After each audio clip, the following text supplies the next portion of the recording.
দরবেশ বাবা আমাকে গুহার ভিতরে একা পেয়ে যেভাবে আমার সাথে কাজ করল, গল্পটি সম্পূর্ণ শুনলে আপনাদের মেশিন দিয়ে টপ টপ করে পানি চলে আসবে।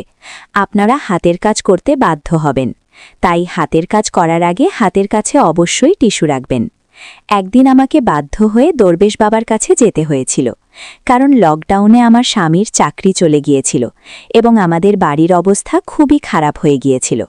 আমার বন্ধু আমাকে বলেছিল যে দরবেশ বাবার কাছে মাথা নত করলে সব সমস্যার সমাধান হয়ে যায়। পরে একদিন আমি দরবেশ বাবার কাছে চলে গেলাম। সেই বাবা পূজার অজুহাতে আমাকে তার গুহার ভিতরে নিয়ে গেল। সেখানে আমার এবং বাবার ছাড়া অন্য কেউ ছিল না।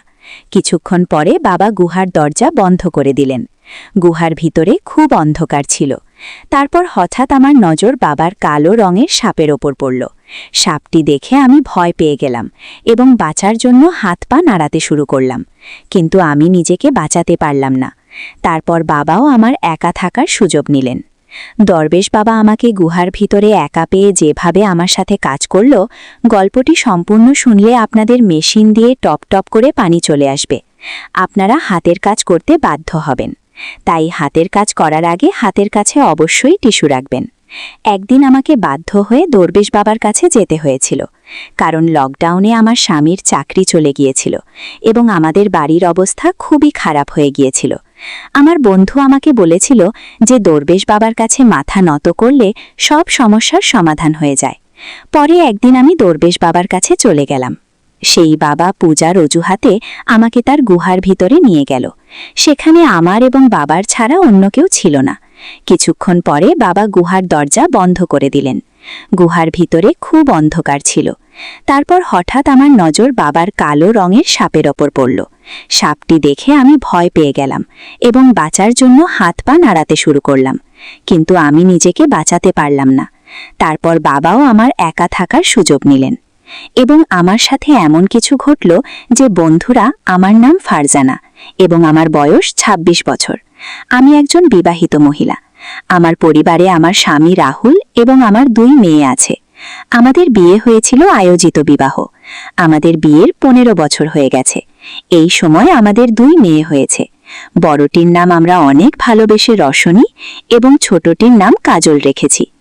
আমার স্বামী একটি মধ্যবিত্ত পরিবার থেকে এসেছেন। তিনি একটি বেসরকারি সংস্থায় চাকরি করতেন, কিন্তু সংস্থাটির লকডাউনের সময় তার চাকরি চলে যায়। তারপর আমরা পাঞ্জাব থেকে দিল্লি স্থানান্তর হয়ে গেলাম এবং কাজের সন্ধান করতে লাগলাম। আমার স্বামীকে কোনো কাজই মিলছিল না। তিনি বিভিন্ন অফিসে মুখোমুখি সাক্ষাৎকার দিতে যেতেন, কিন্তু তবুও তার চাকরি হচ্ছিল না। এই কারণে আমাদের বাড়িতে প্রায় টাকা নিয়ে ঝগড়া হতে শুরু করল। এখন বাড়ি তো টাকাতেই চলে। সাধারণ মানুষের চাহিদা কখনো শেষ হয় না। সীমিত টাকা থাকার কারণে আমরা খুব বেশি মানসিক চাপে থাকতে শুরু করেছিলাম।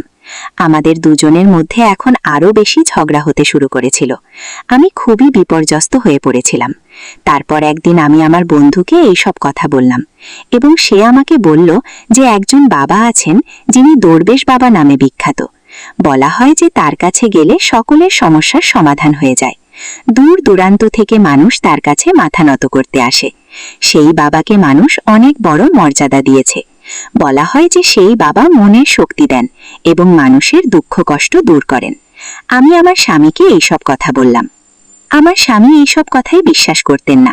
তিনি আমাকে বললেন, তোমার যদি যেতে হয় যাও, কিন্তু আমাকে এইসবের জন্য জোর করো না। আমি ইতিমধ্যেই খুব বিপর্যস্ত গিয়ে আমি ভাবলাম যে আমি আমার স্বামীকে বাবার কাছে যেতে বেশি জোর না করাই ভালো, যদি তিনি আমাকে যেতে বারণ করে দেন। পরে আমি একাই চলে যাওয়ার সিদ্ধান্ত নিলাম, কারণ আমার স্বামী আমাকে যাওয়ার অনুমতি দিয়েছিলেন। আমাদের বাড়ির অবস্থা খুবই খারাপ হয়ে গিয়েছিল, তাই আমি বাধ্য হয়ে দরবেশ বাবার কাছে যাওয়ার পুরো প্রস্তুতি নিলাম। আমি ভাবছিলাম যে হয়তো তার কাছে আমাদের সমস্যার সমাধান আছে।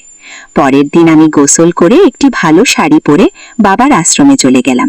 বাবা দেখতে ৮৫ থেকে ৫০ বছর বয়সের মনে হচ্ছিল। তার চারপাশে ভক্তরা বসেছিল। তার ২ পাশে ২টি মেয়ে প্রায় ২৫ বছর বয়সে সাদা শাড়ি পরা দাঁড়িয়েছিল। বাবা ভগবান এবং শক্তির কথা বলছিলেন।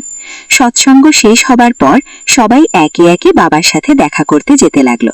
যখন আমি তার কাছে পৌঁছালাম, তিনি হাসলেন এবং আমাকে আশীর্বাদ দিলেন এবং বলতে লাগলেন, মা, তোমার কপালের রেখা দেখে মনে হচ্ছে তুমি গভীর কষ্টে আছো। বল কি কষ্ট? বাবাজি তোমার কষ্ট দূর করে দেবেন, কল্যাণ হবে।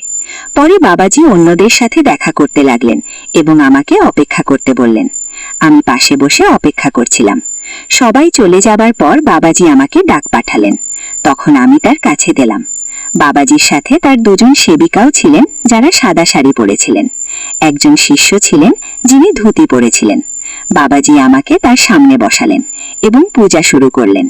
তার সেবিকা পিছনে দীপ নিয়ে দাঁড়িয়েছিল।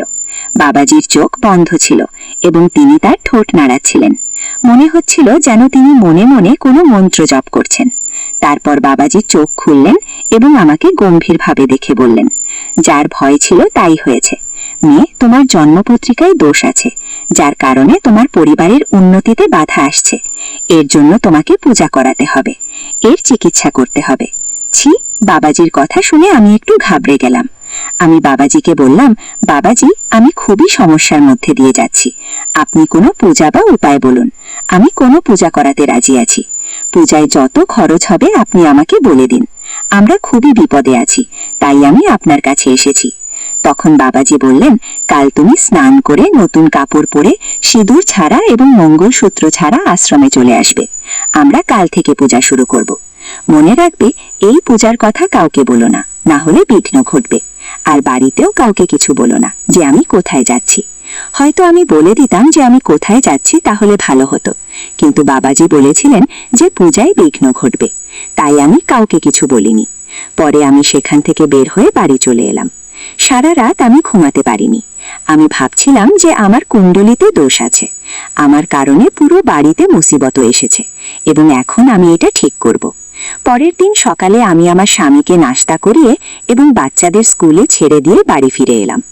আমার স্বামীও নাস্তা করে অফিসে চলে গিয়েছিলেন। আমি বাড়ির সব কাজ শেষ করে তারপর স্নান করতে গেলাম। আমি ভালো করে স্নান করে একটি হলুদ রঙের শাড়ি পরলাম এবং পরে সিঁদুর ছাড়া এবং মঙ্গলসূত্র ছাড়া বাবাজির আশ্রমে চলে গেলাম। আজ আশ্রমে কেউ ছিল না। আমি দেখে ঘাবড়ে গেলাম যে আজ আশ্রম একদম খালি কেন। আমি একা সেখানে ভয় পেতে লাগলাম। আমি একজন শিষ্যকে জিজ্ঞাসা করলাম যে আজ আশ্রম খালি কেন। তখন সেই শিষ্য আমাকে বলল যে গুরুজি শিষ্যদের সবাইকে ফোন করে জানিয়ে দিয়েছে যে আজ আশ্রমে একটি বিশেষ পূজা আছে, যার কারণে বাবাজি আজ কাউকে দেখবেন না। আমি সেখানে পৌঁছলে বাবাজির সেবিকারা বলল যে বাবাজি গুহার ভিতরে আছেন এবং তিনি তোমারই অপেক্ষা করছেন। সে আমাকে বলছিল, তুমি খুবই ভাগ্যবতী যে তোমাকে বাবাজির কাছে গুহার ভিতরে যাওয়ার সুযোগ মিলেছে, কারণ বাবাজি গুহার ভিতরে সবাইকে ডাকেন না। কি তারপর সে আমাকে গুহার ভিতরে যাবার পথ দেখালো। সে আমাকে গুহার ভিতরের একটি কক্ষে নিয়ে গেল। সেখানে একটি বিছানা ছিল এবং সেই বিছানার সামনের জায়গায় বাবাজি একটি যজ্ঞের বেদি তৈরি করেছিলেন। আমি ভাবলাম যে এখানেই বাবাজি যজ্ঞ করেন এবং পরে রাতে ঘুমান। আমার ভাবনা থামিয়ে দিয়ে তার একজন শিষ্য বলল, তুমি একদম সঠিক জায়গায় এসেছ। বাবাজি তোমার সব ইচ্ছা পূরণ করে দেবেন। তার কাছে বিশাল শক্তি আছে। তুমি বাবাজির সাথে এখানেই বসো, আমরা বাইরে যাচ্ছি। তুমি কি কাউকে বলনি যে তুমি এখানে এসেছ? আমি মাথা নেড়ে না জানালাম। বাবাজি আমাকে বসতে বললেন। আমি আর বাবাজি সেখানেই মেঝেতে বসে গেলাম। বাবাজি মন্ত্র পড়ে আগুনে ঘি ঢালছিলেন। তিনি মন্ত্র উচ্চারণ করতে থাকলেন। তারপর একজন সেবিকা বাইরে থেকে দুধের গ্লাস নিয়ে ভিতরে এলো। বাবা কিছুটা দুধ আগুনে ঢাললেন আর বাকি দুধ হাতে নিয়ে কিছু মন্ত্র বললেন। তারপর সেই দুধ আমাকে পান করতে দিলেন। বাবা বললেন, এটা পান করো, কিন্তু আমার ভয় হচ্ছিল যে কিছু ভুল না হয়ে যায়, কারণ এখানে আর কেউ ছিল না। আমি ভয় পাচ্ছিলাম, কিন্তু ভয়ে ভয়ে দুধের গ্লাস হাতে নিলাম এবং একবারেই সব দুধ পান করে ফেললাম। দুধ পান করার পর আমার কিছুটা অদ্ভুত লাগতে শুরু করলো। হঠাৎ করেই আমার মাথা ঘুরতে লাগলো। আমার চোখের সামনে অন্ধকার নেমে এলো। আমি অচেতন হয়ে যাচ্ছিলাম। আমি মেঝেতেই পড়ে গেলাম। আমার মনে হলো হয়তো দুর্বলতার কারণে আমার মাথা ঘুরছে। প্রথমে আমি কিছুই বুঝতে পারছিলাম না। কিছুক্ষণ পর যখন আমার অল্প জ্ঞান ফিরল, তখন আমি বুঝতে শুরু করলাম আমার সাথে কি কি ঘটছে, কিন্তু আমি এর বিরোধিতা করতে পারছিলাম না, কারণ আমি পুরোপুরি সচেতন ছিলাম না।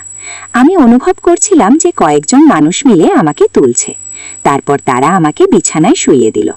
আমি চোখ খুলে সব দেখতে পারছিলাম, কিন্তু কিছু করতে পারছিলাম না। তারপর সেই বাবা তার শিষ্যদের বাইরে অপেক্ষা করতে বললেন। বাবা পূজা শুরু করলেন। আমি বাবার এই কাজ দেখে হতবাক হয়ে গেলাম। আমি ভাবতে লাগলাম, এটা কোন ধরনের পূজা? আমার স্বামী তো অনেকদিন থেকে আমাকে স্পর্শ করেনি, কারণ সে তার সমস্যায় জড়িয়েছিল। বাড়ির সমস্যা দেখে আমি নিজেই খুব বিপর্যস্ত ছিলাম। যদি আমি বিপর্যস্ত না হতাম, তবে কখনো এই ভণ্ড বাবার কাছে পূজা করাতে আসতাম না। বাবার কাছে আসার আগে আমি ভেবেছিলাম, যদি একটি পূজা করালে আমাদের বাড়িতে সুখ সমৃদ্ধি আসে, তবে এতে ক্ষতি কি?